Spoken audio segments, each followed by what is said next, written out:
Hi, everybody. Stefan Molyneux from Free Domain Radio. Hope you're doing well. Hey, did you happen to hear over the weekend, or perhaps today, one day before Super Tuesday, that Donald Trump has been endorsed by a former KKK leader, and that Donald has refused to repudiate this endorsement? You may have heard this if you've, say, been online or anywhere near the mainstream media. Facts. They are such stubborn things. Let's actually find out what happened. So according to the media, Donald Trump is trying to clean up a racially charged controversy Monday after he refused to disavow former Ku Klux Klan Grand Wizard David Duke over the weekend. When asked about his comments on CNN's State of the Union, Trump blamed a bad earpiece. Quote, "I was sitting in a house in Florida with a bad earpiece," the brash billionaire told NBC's Today Show. "I could hardly hear what he's saying. I hear various groups. I don't mind disavowing anyone. I disavowed Duke the day before at a major conference." So, first of all, Donald Trump did disavow Dr. David Duke, and he disavowed David Duke last summer as well. This was in August, and again, the sources to this are all below. Donald Trump says he isn't interested in the endorsement of David Duke. Quote, "I don't need his endorsement. I certainly wouldn't want his endorsement," Trump said during an interview with Bloomberg's Mark Halperin and John Heilemann. He added, quote, "I don't need anyone's endorsement."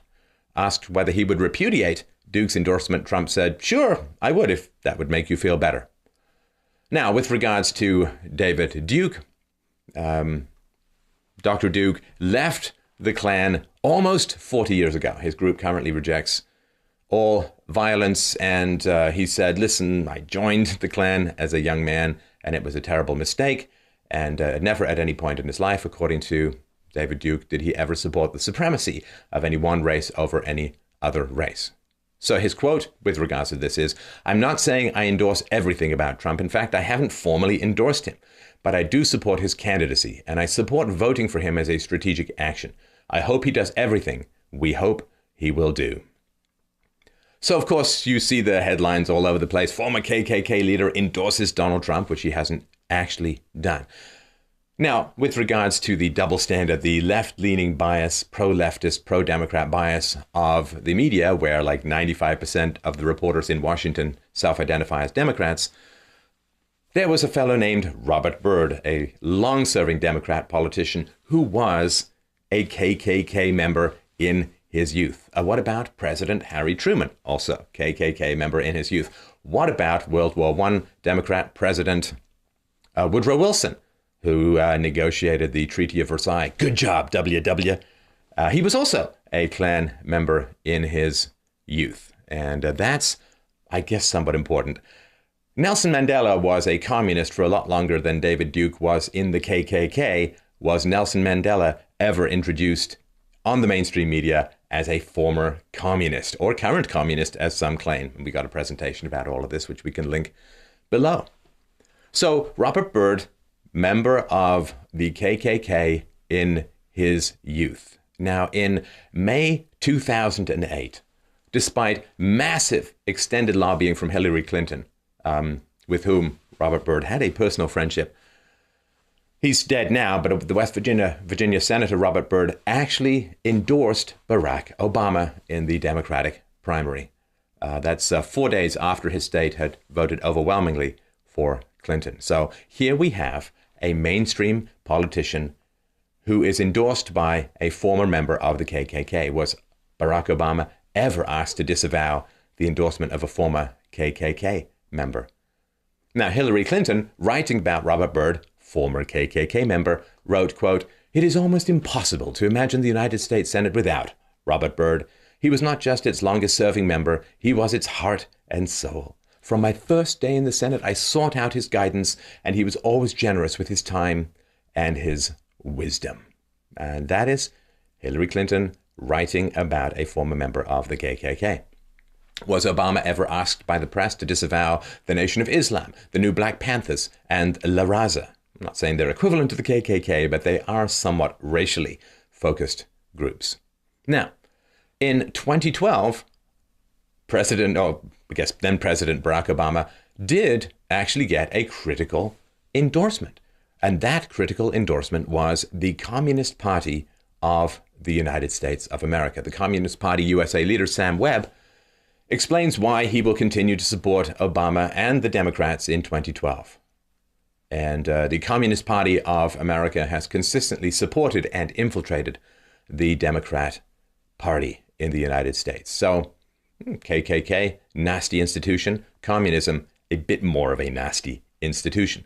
So, there are estimates that the death count of the KKK from the mid-1800s until about 1964 is 4,743 people that were murdered by the KKK.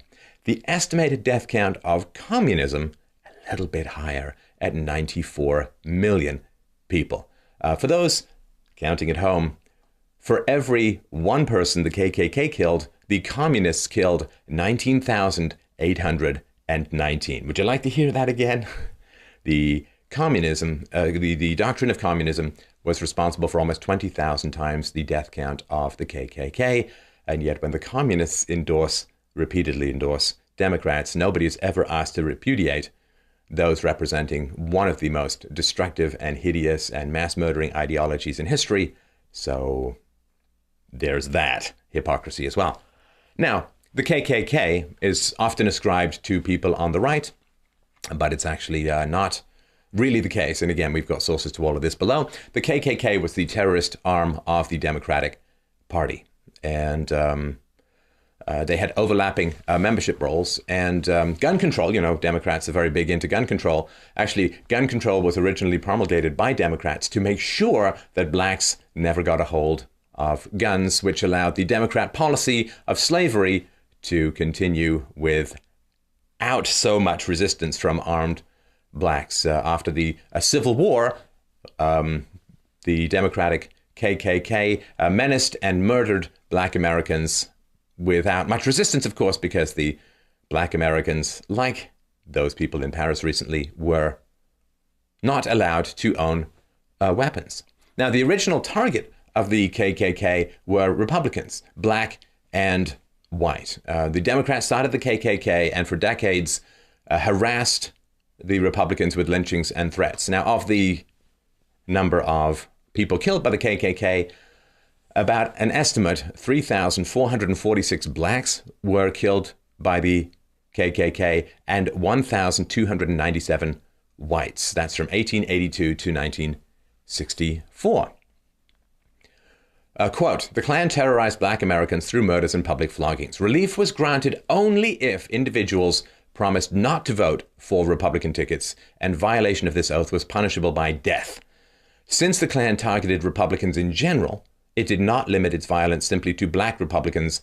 White Republicans were also included. So, just kind of ironic that the Democratic Party is so anti-KKK when it was originally an outgrowth of the Democratic Party targeting Republicans.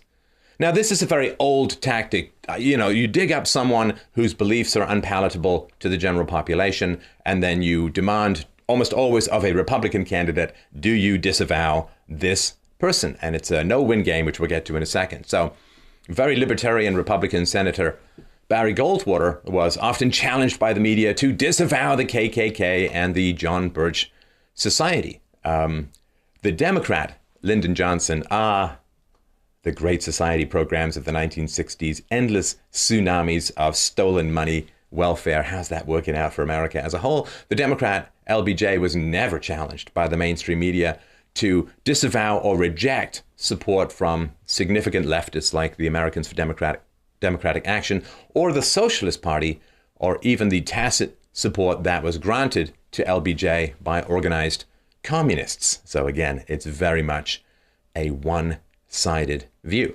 Ronald Reagan was repeatedly asked to denounce the KKK, and he did so.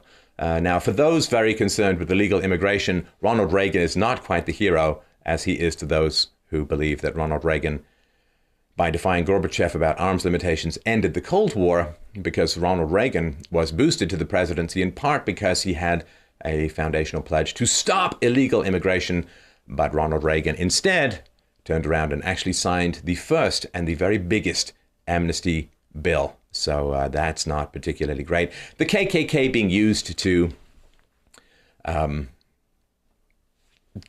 discredit Republicans. That's an old tactic. There's a photo you can find online. We can link to it below, where there are a whole bunch of KKK members dressed up holding pro-Trump signs. This photo made its rounds until somebody pointed out that, you know, these brain surgeons have their hands sticking out of the KKK costumes, and the hands are black hands. And that didn't really work. Now, if you're going to play the game, which is, hey, I found some crazy guys or some guys with unpalatable or nasty beliefs who support you, do you reject them? Well, you cannot conceivably become an expert on everyone who might support you, who has supported you, who will support you.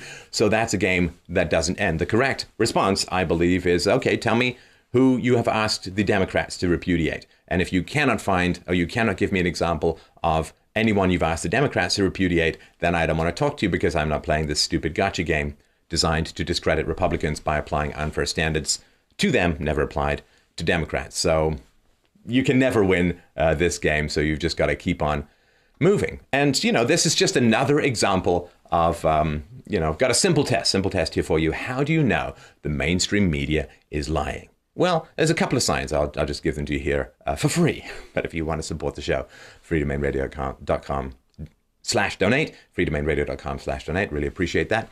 So here are some tips as to whether or not the mainstream media is lying. Do you feel confused and resentful? Do you feel that you have sudden rage against people you don't really know much about circumstances which are somewhat murky to you? Do you feel suddenly set against your fellow citizen for reasons that don't make any sense? Do you feel that people are acting in inexplicable ways to destroy, perhaps, say, their chance of winning some sort of presidential nomination, and it just doesn't make any sense? Another way of telling if the mainstream media is lying would be something like this. Is your television warm?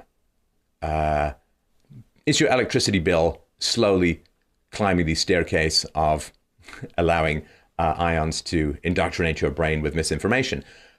Or more simply, here's how to tell. Is the mainstream media lying to you? The answer, is it on?